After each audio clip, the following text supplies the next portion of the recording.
footwear design that I did for New Balance. From the ground up. Took me to like a new level. Pushes you and drives you. Comfortably uncomfortable. An exciting challenge. The gravity sketch. Creation process. I feel so grateful. Oh, it means everything to me. I wouldn't be here without that. I'll be in the footwear industry. You'll see me.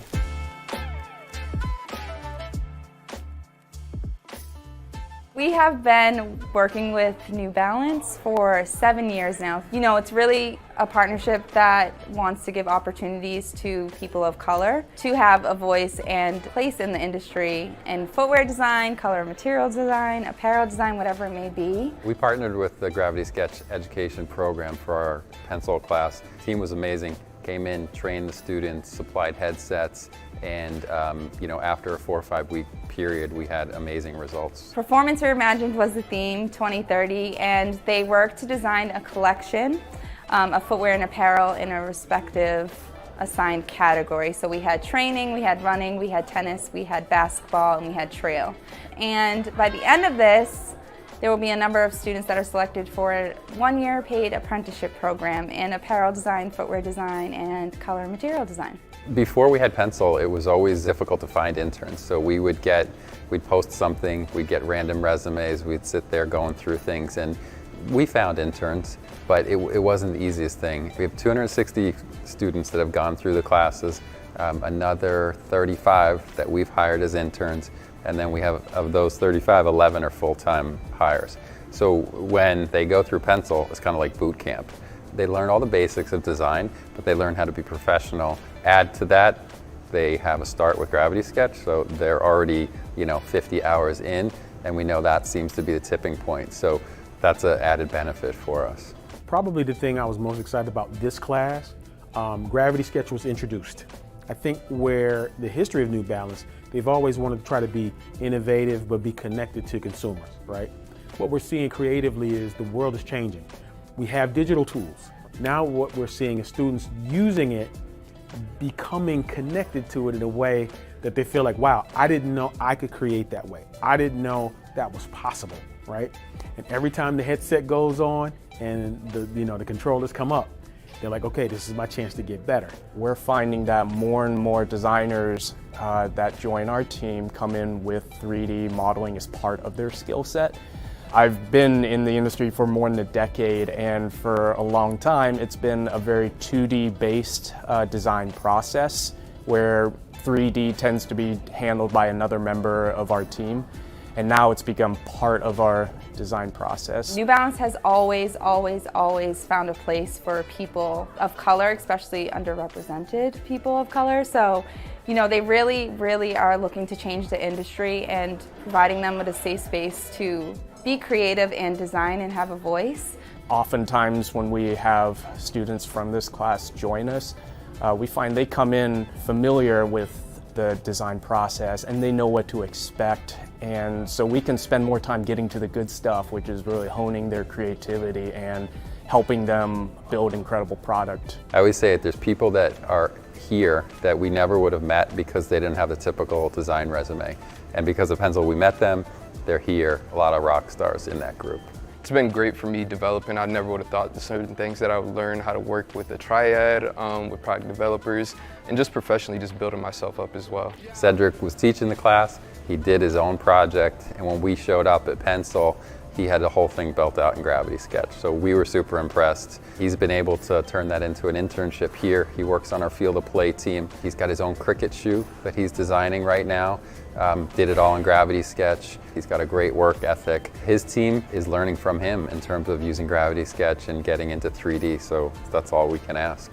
Just wanting to push to be better, like whether that's learning little things from, and I'm going to shout out Suzette Henry from Pencil as well, but always just like want to learn and just evolve yourself over and over again. I feel like I've learned so much about the industry and like corporate and the shoe world in general just in these 5 weeks than I have in like my last 4 to 5 years, and so I've gained so much from this program. I feel like it's the best experience I've ever had in my whole entire life. Any way we can connect with young designers is a positive, but we're looking for those people who are coming in fresh with new ideas. I want to look around our design team. I want it to be a diverse group, and I want people from all different backgrounds, all different regions, because we're designing for all those people. So that's really our goal.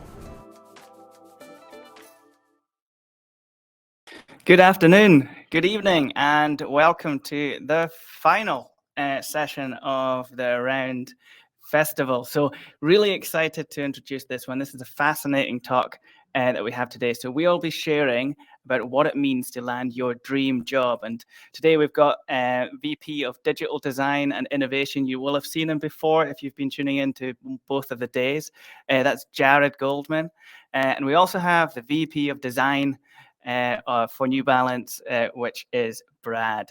So we're going to kickstart by understanding our speakers, understanding the brand, and then we're going to transition into some tips and tricks for entering the footwear industry. And then we've got something really cool. We're going to introduce Song Ming Park, who has the opportunity to have his portfolio reviewed by the VPs. And that's an opportunity for all of us to learn what it really means to have a truly great portfolio.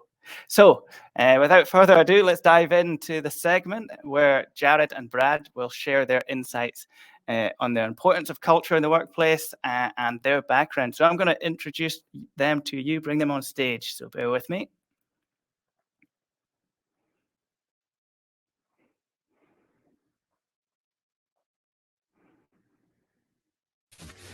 Hello. Hey, everyone.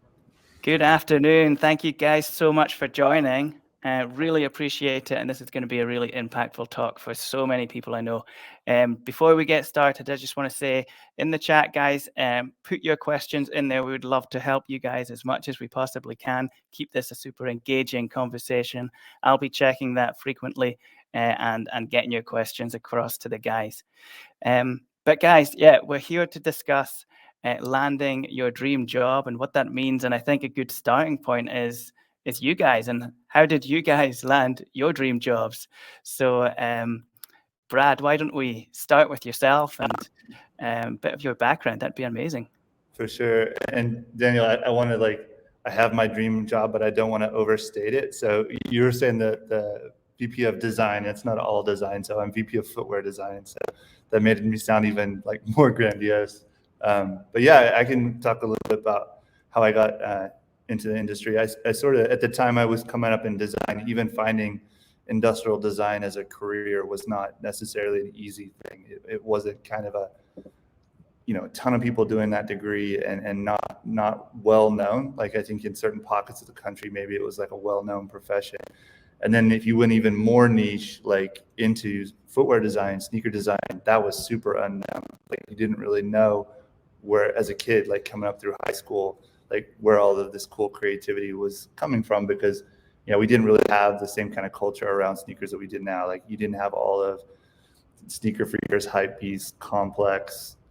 You had basically Runner's World and Slam Magazine and a couple things that were sort of there. So you didn't really know as much about the culture.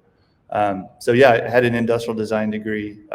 When I finished up that, I was fortunate enough to come out to New England and get an internship with Converse. So I think we'll talk a lot about that, but I think those initial experiences of getting those internships and getting that experience is so crucial. And I was fortunate enough to land one of those, and that's kind of how I found myself. I never really expected to go into footwear, but as soon as I got a taste of it, I was like, oh yeah, this feels like fun, feels like something I could do for a long period of time.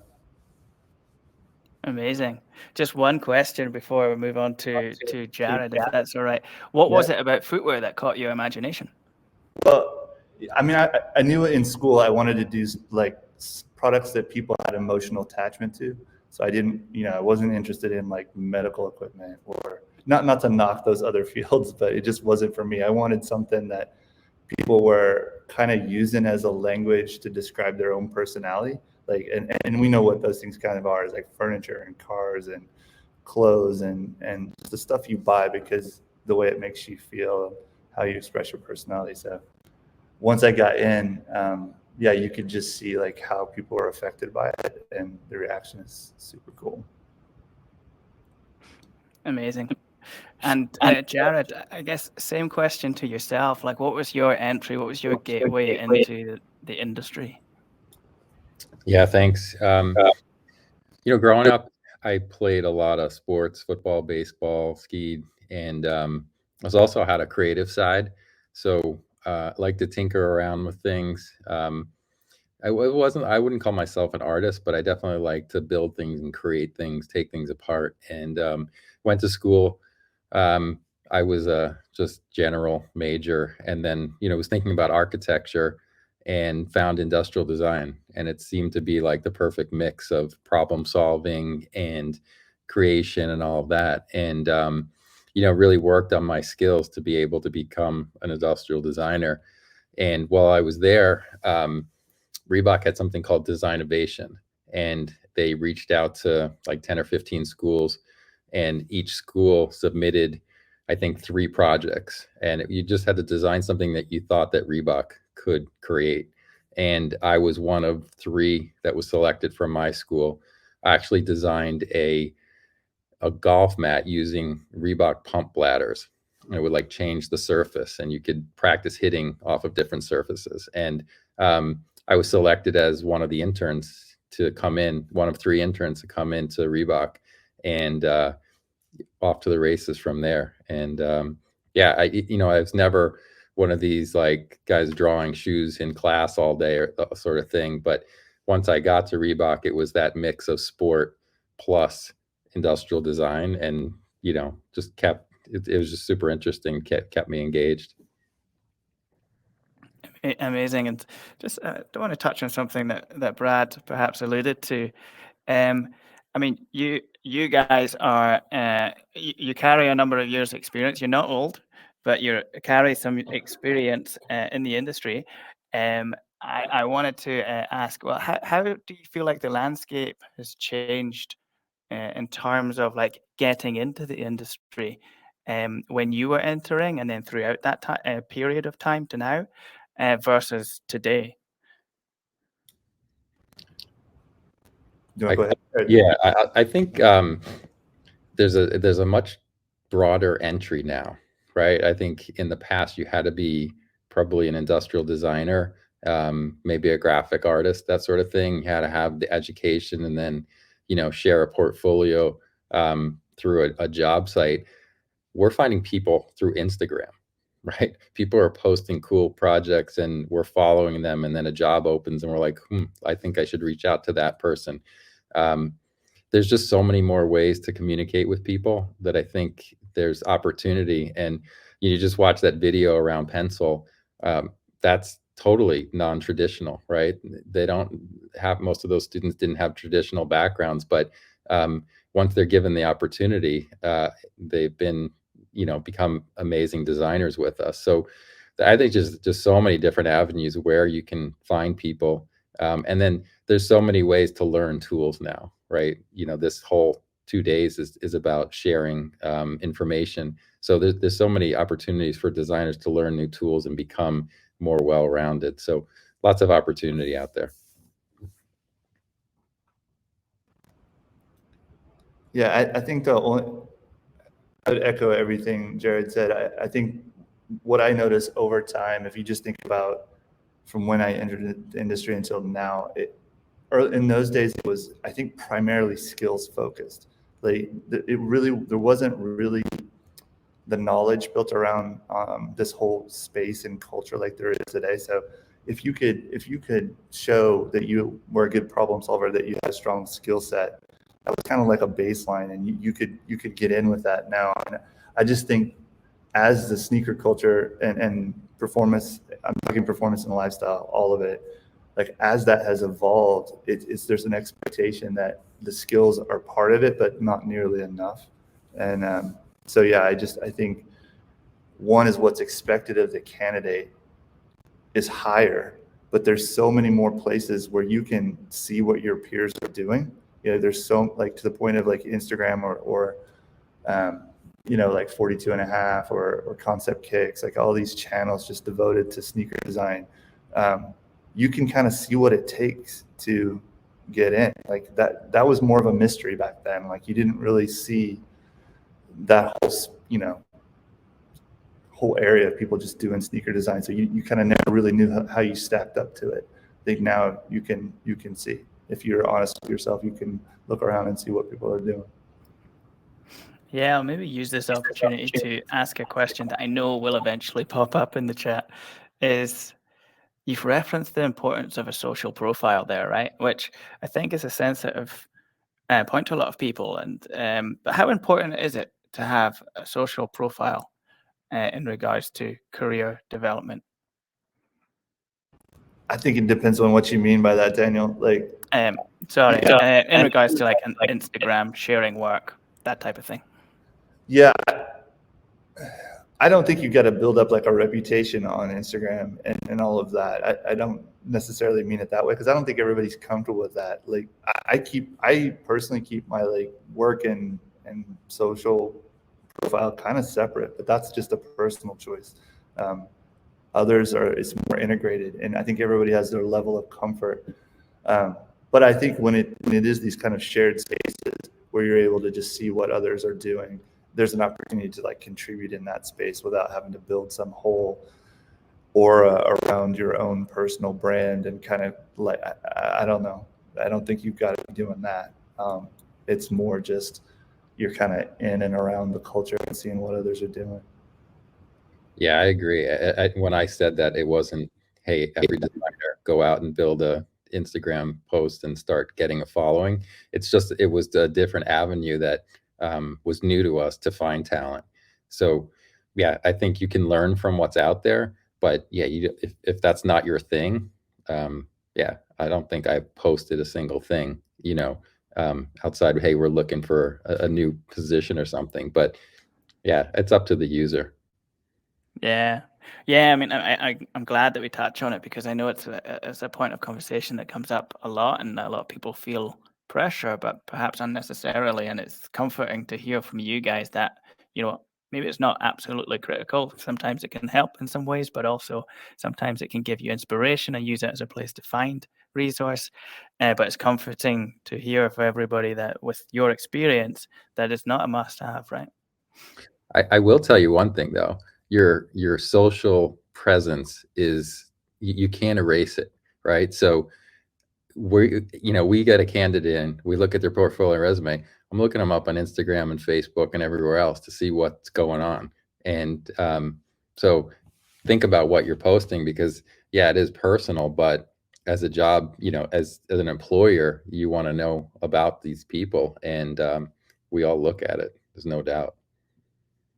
Yeah, absolutely. And maybe on that point, use it as a segue somewhat to New Balance and culture and working culture. There is like, what is it about? What is it that can you describe? How would you articulate a New Balance culture and a day in the life of, and what it's like to work there? Sure. Yeah, I'll take it, Brad. Yeah, I think our company is interesting because we have so much history, and I think there's a lot of passion for the brand. I can look around our team, and there's, I think, 5 designers I can think of that have been with us for more than 20 years, and that says a lot about the brand, right? These people, some of them, it's been their first job, and they've been able to grow up with the brand, and now they're directors. And again, it says a lot for the brand. It says a lot for the commitment to the brand. But there's a lot of, I think we have a lot of collaboration, a lot of sharing, and a lot of, building towards a common goal. But it does start with the fact that we're family owned. The Davis family's owned New Balance for over 50 years, not a public company. And I feel like we make decisions based on that. The company's run that way. And, I've worked at public companies. It's just different. And, sometimes you can't explain exactly what it is, but it is different.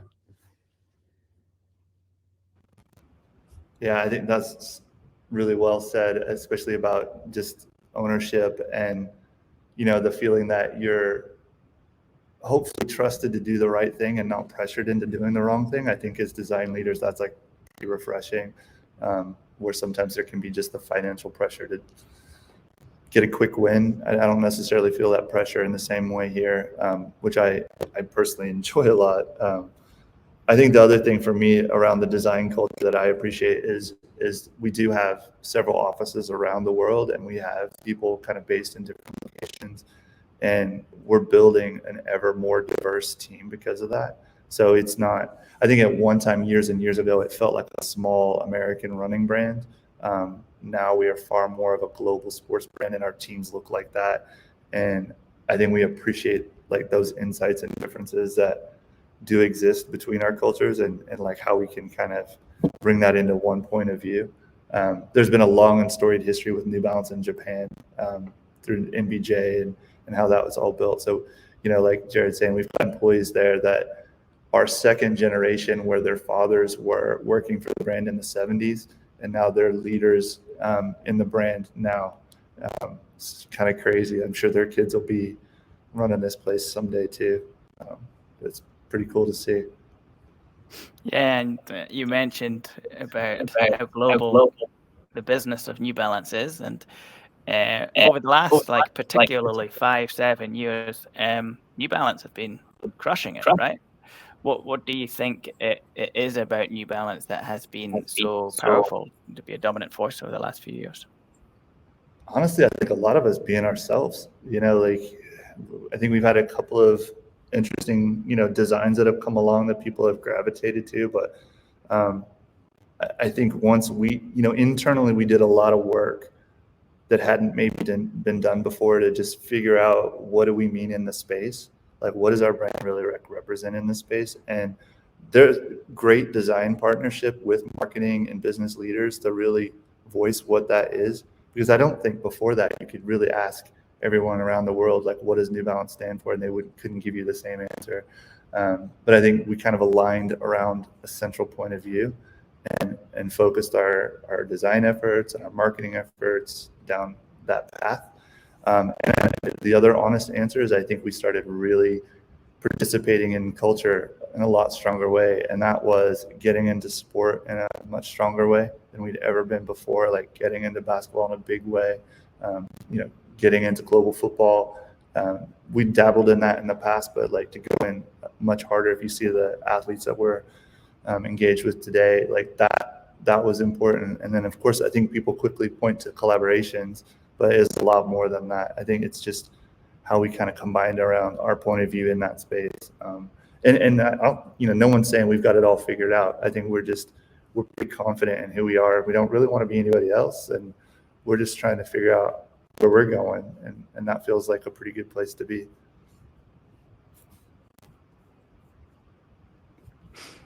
Yeah, and perhaps with that then, so when you're looking at new hires, obviously we're talking about landing your dream job here, and you're looking at potential new hires, potential new people joining your teams. How important is that, the cultural fit aspect to that hiring process? Yeah, really important.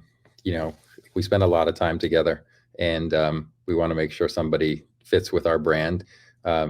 I think we have a very humble team, and it's important, right? Some places it's competition, right? I want to get my design on the wall before somebody else. I don't feel like we take that approach at New Balance. So we want people that fit with that mindset. We want people to have an entrepreneur spirit and people that are really go-getters, but there's a difference between doing it in a humble fashion versus a competitive fashion. And I think it really just goes back to our brand, you know, values and how we, how the company's run. So it's super important.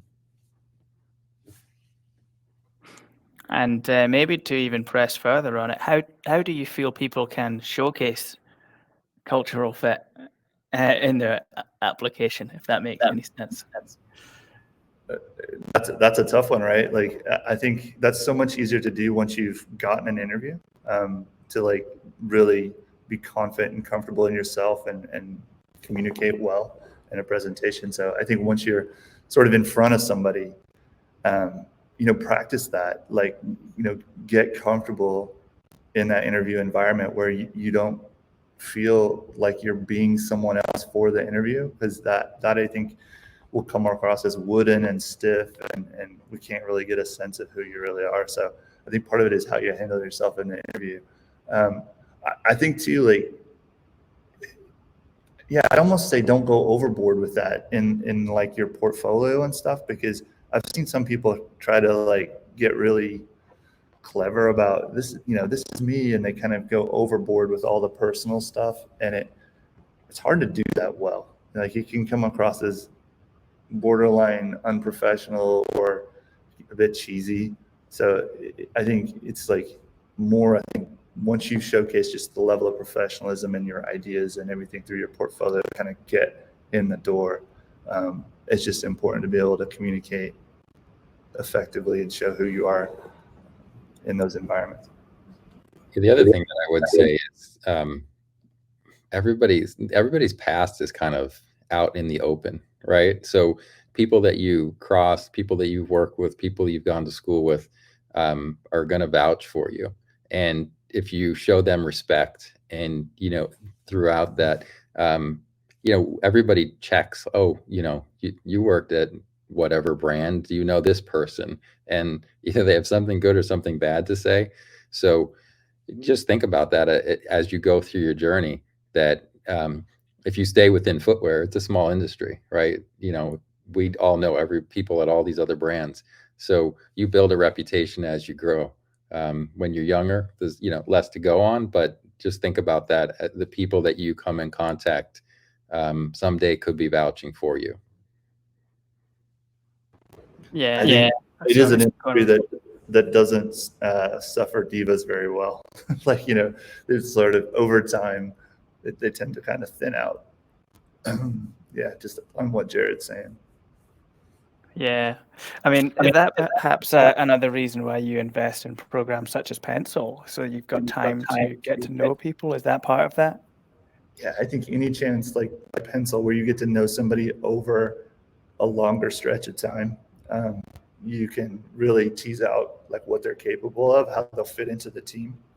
But I think also, once you can also gauge how much you're able to sort of self-direct, versus a lot of times when we get portfolios, you don't always know how much of this is the person themselves or how much did they have a great mentor that helped them get to a certain place.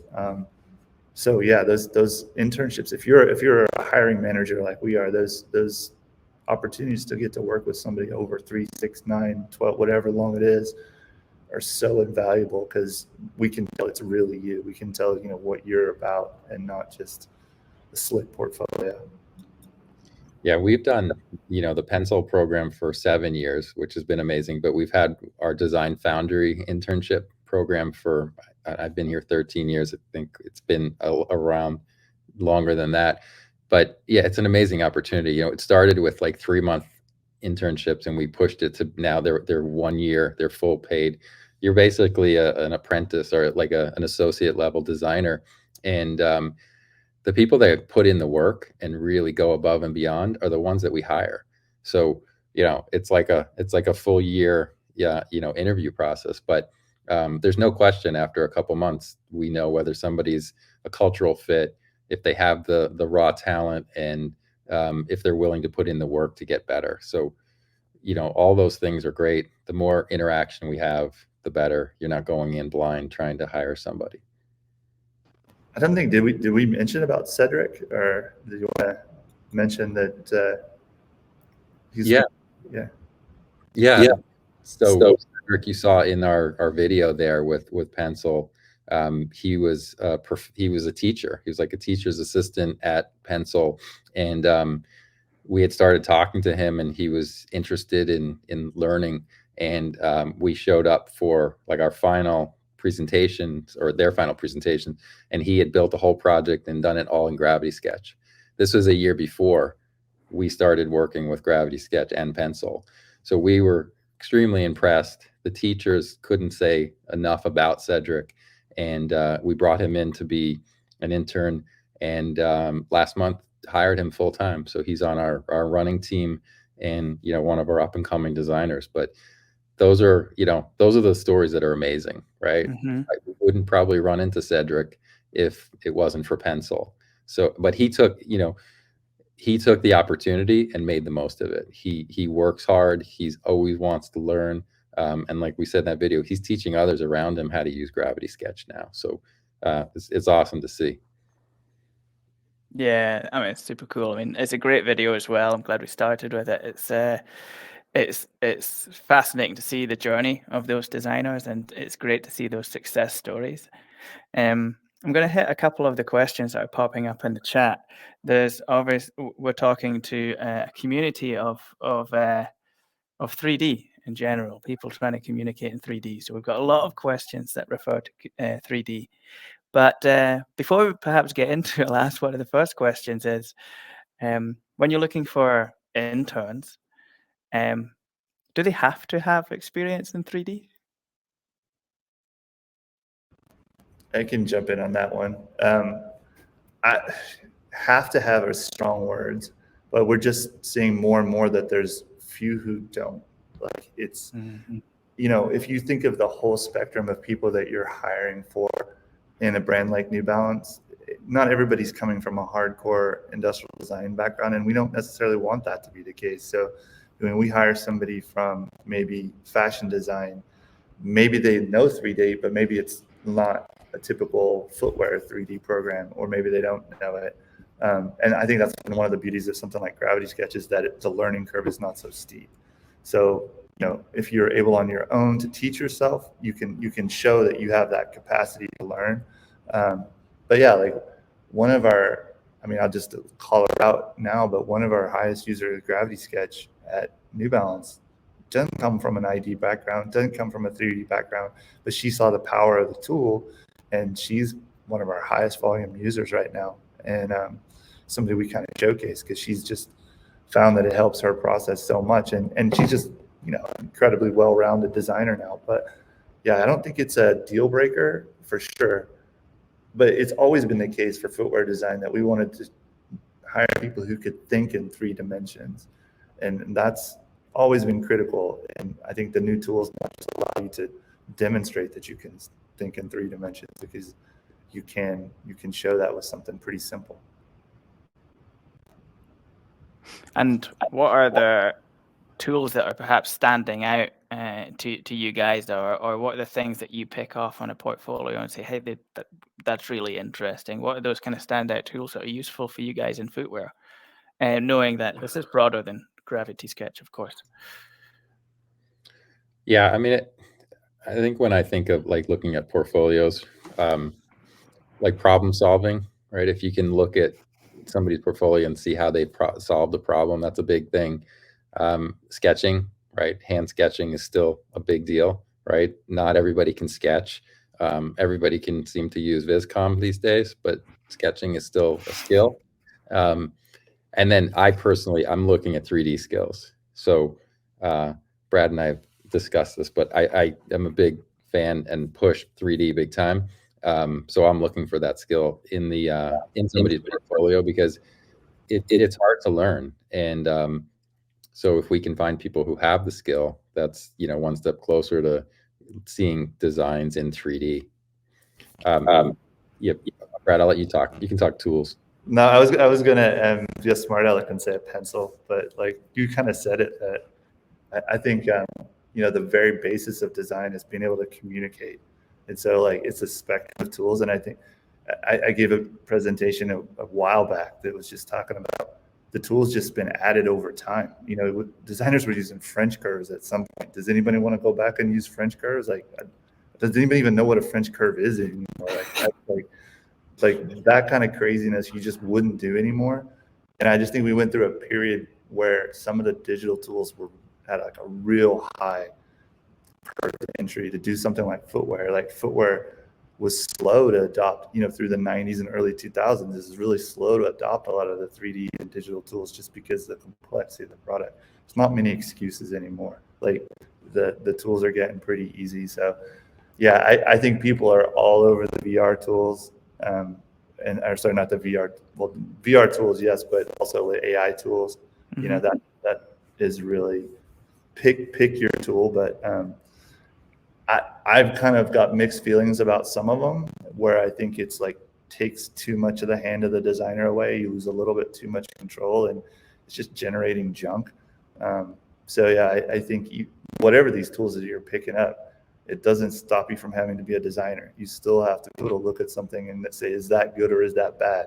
And sometimes I think when you're just learning these things, the tool kind of controls you. You have to get to a point where you control the tool and, it's giving you what you want it to do, like not the other way around. So I don't know. That was a big diatribe, but it's changing so fast. I don't know if you could really say, like, we weren't talking about Gravity Sketch 4 years ago, and here we are, like the whole team's using it.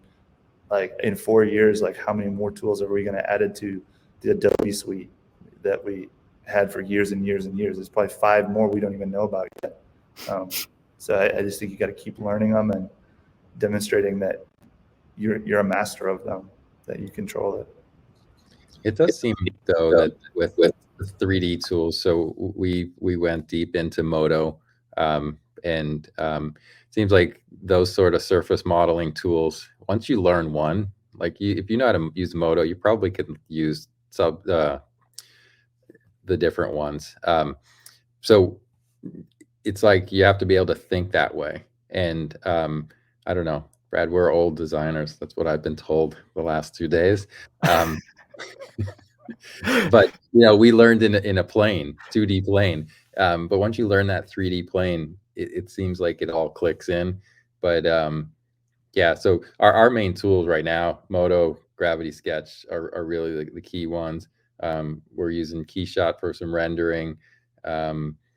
And then, like Brad said, these AI tools, Viscom and Midjourney, and some of these others are kind of add-ons. And it seems like every week there's a new one that pops up that somebody's like, hey, we got to start using this tool. And it's like, we kind of put the brakes on them and try to vet them out a little bit, make sure that we're not putting our stuff onto a public forum either, because it seems like everything is very shared in that space. So we're a little bit careful with that as well. Yeah. I love this comment. One of the senior designers at my co-op used a French curve and physical ellipse guide on his Wacom. That I would have loved this. That's hilarious. Like, I would have loved to see somebody do that. One of the questions that came in is it's talking. I guess a direct question is, how do 3D designs explain the technicality of the footwear, but also maybe alluding to, well, what are the benefits of, you mentioned thinking in 3D, but also communicating in 3D?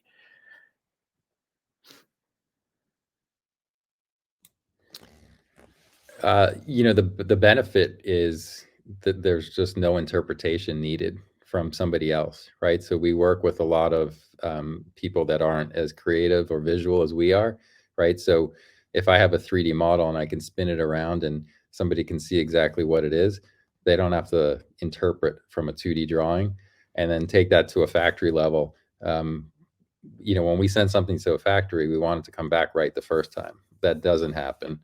Even with a 3D model, it doesn't happen. But if I send a 3D model, the lines that come over the toe match what's on the toe down, which matches to the heel. And with 2D drawings, that doesn't happen all the time. So somebody has to make a decision of which line is correct. So the 3D just helps us get there. It gets us closer faster. That's really the biggest thing. Yeah.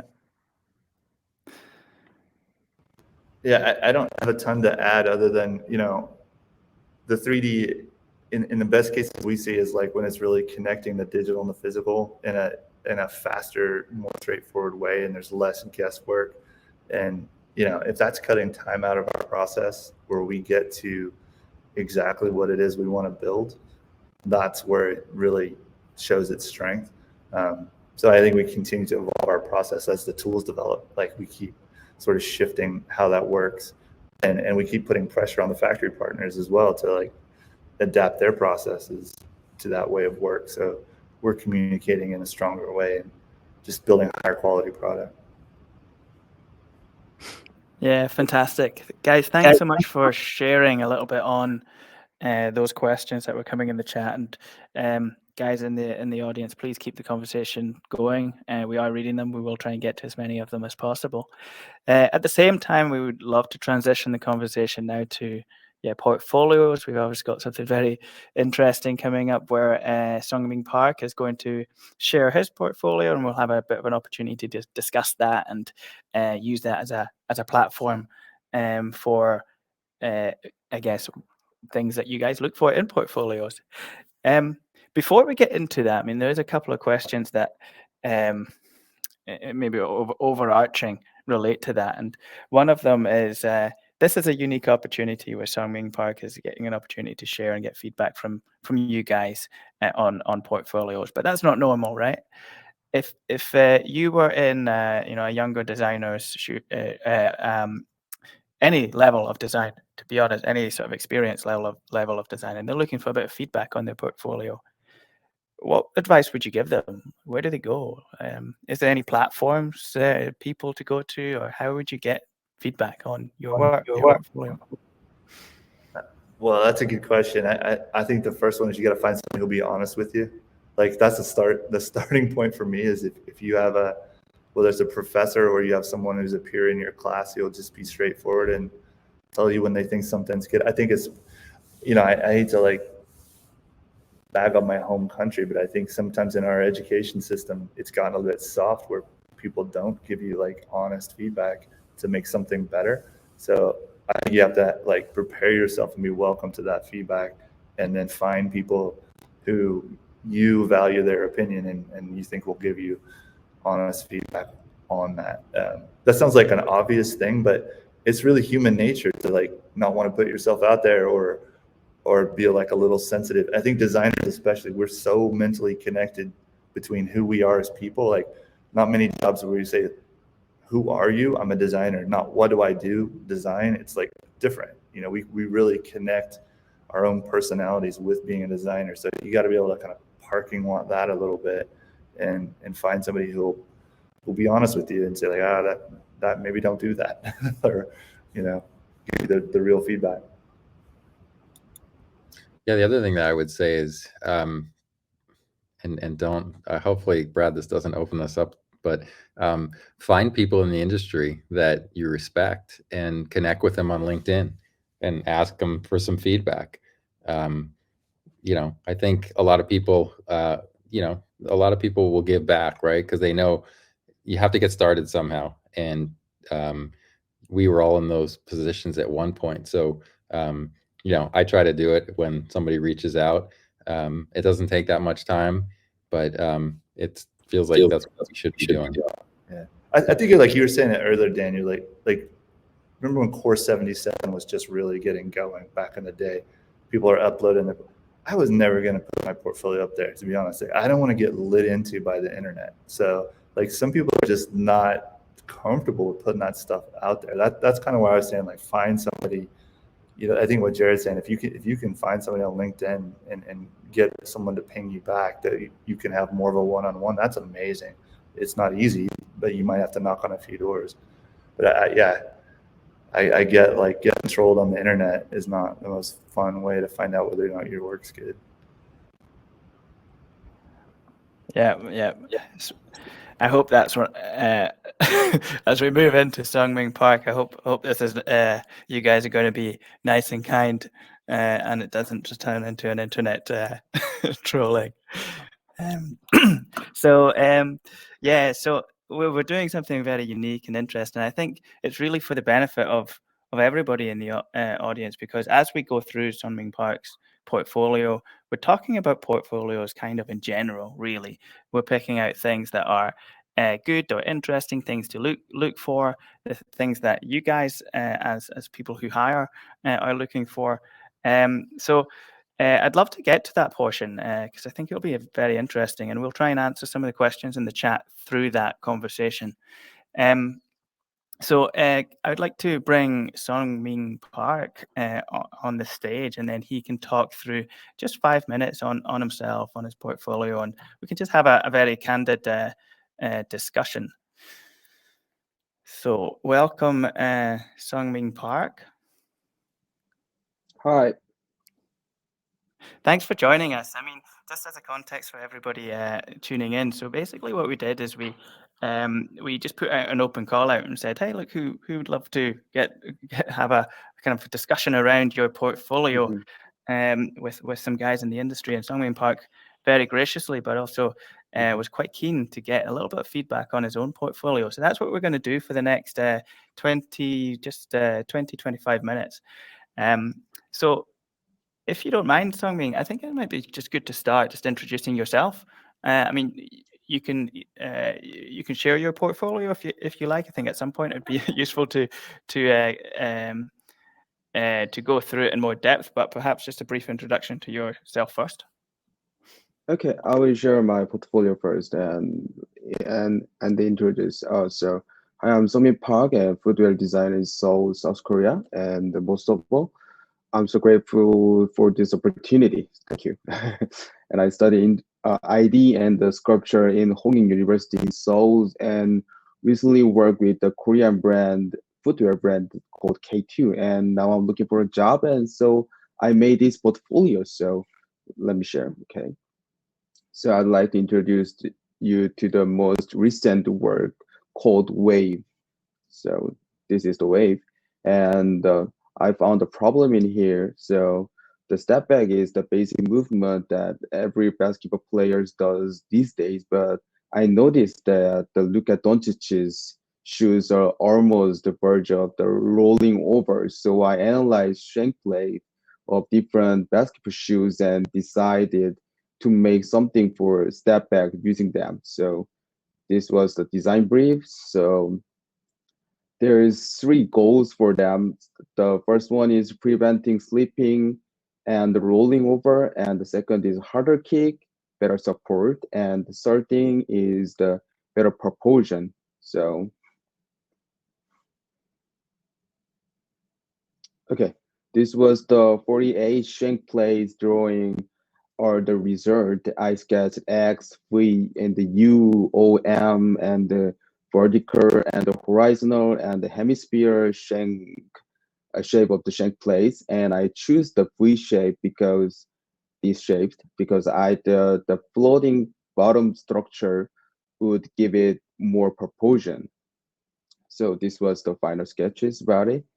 And this was the finalized the shank plate design. I designed the vaulting plate to cover the U shape, the forefoot, punching holes at the bottom of the vaulting plate instead of the flex grooves, the support on the side, and the move over outriggers. The outriggers in the particular are the band to prevent the rollover and add some lateral rock down. And I analyzed the step and movement into 4 phases: the driving, stop, step back, and shoot. And that can be similar with the wave, that waving, stop, and fall back and splash.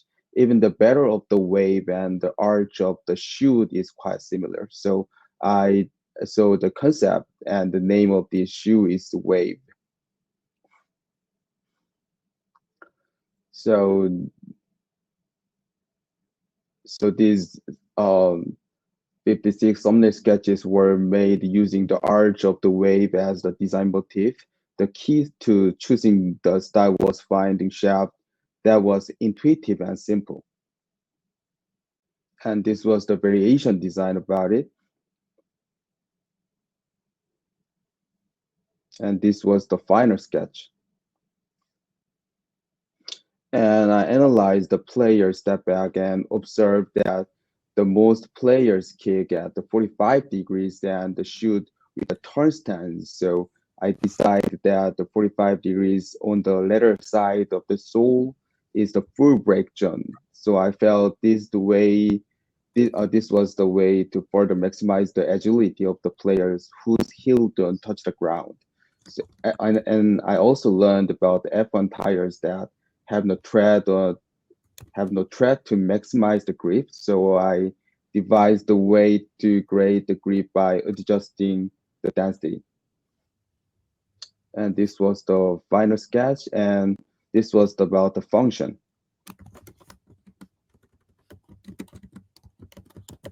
And I modeled with the gravity sketch and with everything, the shank blade and the midsole, outsole, and the upper. And the total modeling time was about 10 hours. And this was the render in the Blender. And this was the color variation about it. And And this is the one more thing about my design. While I designed the F1 tires inspired sole, I became interested about the F1 tire warmers. So I thought if I could keep my sole at a certain temperature during the break, would it be able to perform better? So I designed several footbed shapes and finally came up with the dolphin and the whale boot-like shape. So I came up with the idea of a boot that you don't have to try to put on, just leave on the foot and it locks into plane. So, and that's it. Thank you for listening. Songbing, thank you so much for sharing, and looks you. fantastic, by the way. Really, really good. Yeah, it's a big feat, by the way, guys, to be sharing in such a public profile. So I'd just like to give you a lot of kudos for that, and I really hope you get something useful out of this. Jared and Brad, I'd love to just get your general thoughts on the portfolio itself, but think through the lens, obviously, of a wide audience. We've got this portfolio specifically, but also touch on the wider audience's questions of what generally makes an impactful portfolio. And another question that popped up, which I think is interesting, you could answer through your feedback here, is there's a perception that there's an expectation for portfolios to be visually amazing and basically become graphic designers. I'd love to touch on that point too, if that's a need or not in portfolios. But guys, I'd like to open it to you guys. What do you guys think? Yeah, I think, well, first of all, like you said it already, but brave to come on a public forum like this and just open yourself up. So I'd start by there saying that I think, Xiangmin's work is very good, so he didn't have anything to worry about as far as like getting up in front of everybody. I think to answer your question, what you're saying to me around the portfolio itself, I think people sometimes forget to think of it as the story of story of your work. Like it is really something that you're walking people through. So you have to treat it like a design project in and of itself. That doesn't mean you have to become a graphic designer, but I think it does mean you have to look realistically at your portfolio, and it should just look like an assemblage of various different projects, and there's been no thought to like how the story gets told or how things are consistent from page to page, or how the projects are more chapters of a singular book rather than just pages strewn all over the floor. Like I think that is important to do. I think a great portfolio leaves you in the best cases thinking like, wow, this person has ideas. I think that is a great place to start. And I love this shoe warmer idea. I'm a big F1 fan, and I know Jared is as well. And I can just imagine some of my favorite basketball athletes like Jason Tatum coming off to the sidelines and strapping on his shoe warmers would be quite the spectacle in the NBA. So I think that's a really interesting idea. I don't know like where you want to start as far as feedback in general, but those are two overarching things. Is like, does this look cohesive? Are there ideas behind it? And then I think we'll definitely dive into the skills here, but I can add in. I could just now I'm thinking of like a pit crew for Jason Tatum on when he goes to the sideline. Like two guys come over, one holding a blanket for each foot. So I think your work's great, and thank you for sharing and showing this to everyone. What I would say is the hardest thing to do is kind of think of what I want to leave out of a portfolio.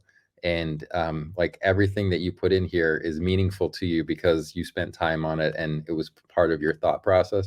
Brad talked about storytelling. Think about like if you were going to get up in front of a group and tell your story here, you need to refine some of this out.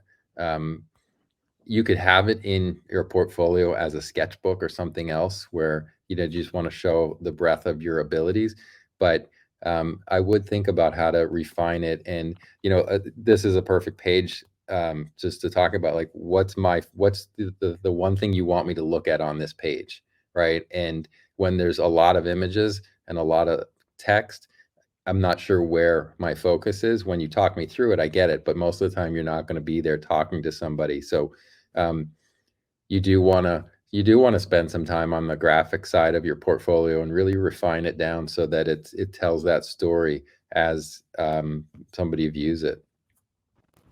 I was thinking about that too, Jared. Like, I think you scale to your advantage in these layouts. Like, I think there was one of the pages here where there was just rows and rows of thumbnails. I think, you want to use scale and minimize that.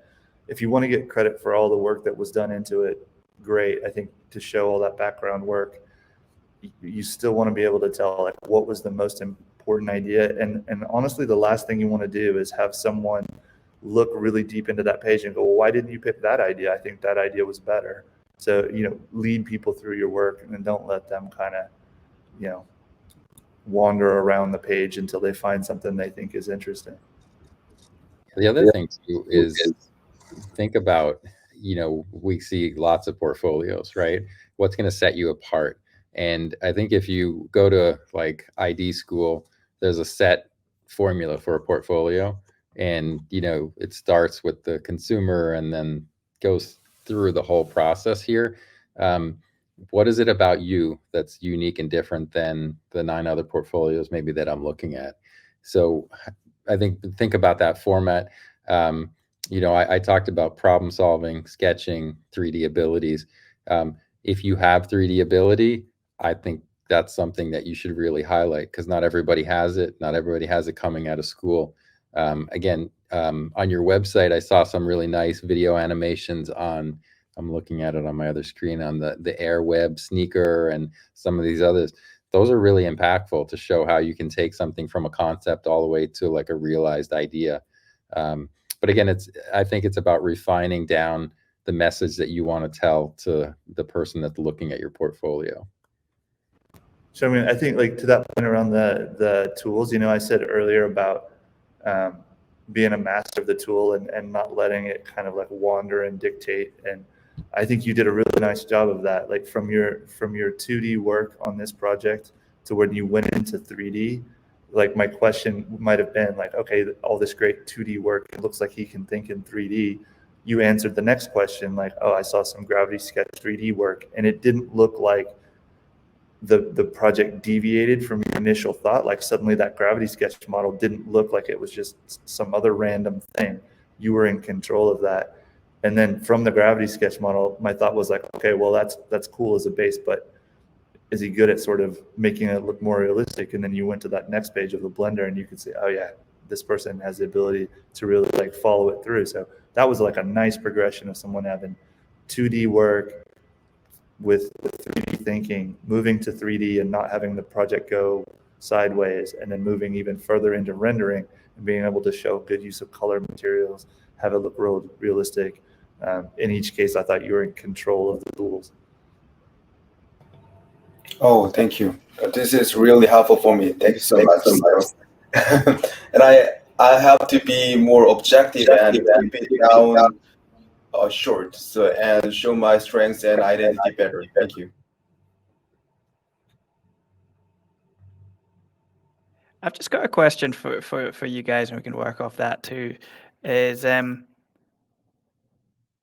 Jared, you said something really interesting and very insightful. I think you said think of what you want out of your portfolio. And I'd like to like flip that on its head because it's kind of similar to a question that's come up in the chat there. What are the must-haves? Like, what must you keep if you to flip that question on the reverse? In the sense of like what parts to keep versus to edit out. Yeah, what not to crop out, what to keep. What's the must-haves of a portfolio? Yeah, I think you want to touch, like, I think the flow that he has here is great. There's just a lot of content on every page, right? So on this page, maybe there's, like Brad was saying, scale. There's one bigger drawing that's got some call outs and maybe 1 or 2 secondary drawings. So just, you have to be selective, right? You can't show everything. You can't show, you spent months on this project. You can't show every little detail that you went into. really highlight the things that made this project special and the things that you're proud of. And then, there were a few pages you showed some color variations set in a scene. That's really impactful to show the inspiration and then how you see that coming to life. I think, we're looking for people who can have a vision, can problem solve, but then can take that idea and showcase it. And, again, what makes us different than a developer or a marketer is that we have the ability to creatively create content like this. So to show how it looks all the way through, that's really impactful. I think of it too, Daniel, like imagine yourself almost like a movie director. Like that, if you're directing a movie, you're the only one that knows the ending of the story. So you know the final design that you got to, and you're in control of how you wind us to that final reveal. And you have to think of it like that. So I sometimes I like to flip through portfolios backwards just to see like how good is this person at kind of getting me to the end of where they want to take me. And not everybody's looking for Apocalypse Now, Redux, the director's version 9-hour movie that has every little thing in there. They want the actual nice, concise 2-hour movie that really leaves them thinking. And to do that, you have to be a great editor and understand what's important to that final story and what's not, and play it back and forth a couple of times. Like, can I take that out? Can I take that out? Is that important to the story? I think you got to do that. I love that. And you talked about looking at the end of the process too. Frank in the chat mentioned about the opportunity of actually, could you create something physical? If people have facilities to create something physical, whether it be a mock-up or a hand mock-up, whatever, how impactful is that to an interview or a portfolio? Yeah. Go ahead, Fred. I would say it's huge. I think when you see somebody making mock-ups by hand or making 3D prints or doing whatever to try to understand their process as long as it makes sense with what they're doing. I love to see that stuff. Not everything just being a two-dimensional representation of something. So yeah, I would say most of the portfolios we see have some level of that, either through using digital tools and doing like 3D prints, or just tinkering with cut materials and laying over the top of shoes, cutting up other shoes, turning them into other things. Like that level of experimentation, we see a lot of it. Fantastic. And then I guess as we begin to wrap up and then close up, would you have any closing remarks for Sungmin and what could he consider next? I know you've mentioned a few, but if you were to maybe summarize your thoughts for him to move forward with, what would they be? It was really best advice I heard earlier in 2023. So thank you. So I don't know how to thank you enough, and now that I know that I need to improve, and I'm going to make it happen. So thank you so much for this such a good advice. Thank you.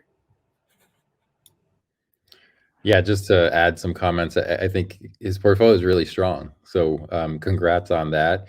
The things, again, I like to look for is the problem solving. So really put out whatever that problem statement is that you're trying to solve, especially if you're going for a performance job where you're doing something that's around athletics. We are always trying to constantly make people better at what they're doing. So that's important. The sketching, looked at a lot of portfolios that don't have any sketches in them. So the fact that you have a lot of them is great. Again, refine it down to your best ones or the ones that you want us to see. And then just keep honing in the 3D skills. 3D is something that can set you apart from other people. So continue with pushing your gravity sketch skills or whatever else you're using. Okay, thank you very much. I just want to add this more for the group that's watching, and not so much for Sungmin, because I know he has it elsewhere in his portfolio. But one of the things we'll look for is, can somebody start to understand the handwriting of a brand and translate that as well? So, this project, he has sort of done it kind of not any particular brand. I think it's good when you can show, even if you haven't had an internship, even if you can show like, oh yeah, I can take any particular brand and kind of understand what their vibe is and translate that into products, like kind of from that brand's perspective. It's always good to see that, like, people can develop that skill. And I know that is something that's getting taught in university a lot more than it used to, which I think is really beneficial to all the students who are getting that input. Okay, thank you very much. Well, guys, I think we need to begin to close up the chat, but echo what I said, Sungmin. Incredibly brave and courageous to share. I think that in itself, being able to present to that volume of people and put yourself out there like that is very, very powerful in itself. And the portfolio, obviously, as you've heard from the experts, is excellent. So a few takeaways there for you too, which is great. So just want to say a huge thanks to you guys as we close out this session, the final session of the event. I think it's a really nice ending as we wrap up things. So Jared, Brad, Sungmin, thank you very, very much for your time. Thank you. It's been fun. Thank you, everyone. I hope we saved us for last. We certainly did. All right. Good luck. Thank you, guys. All right.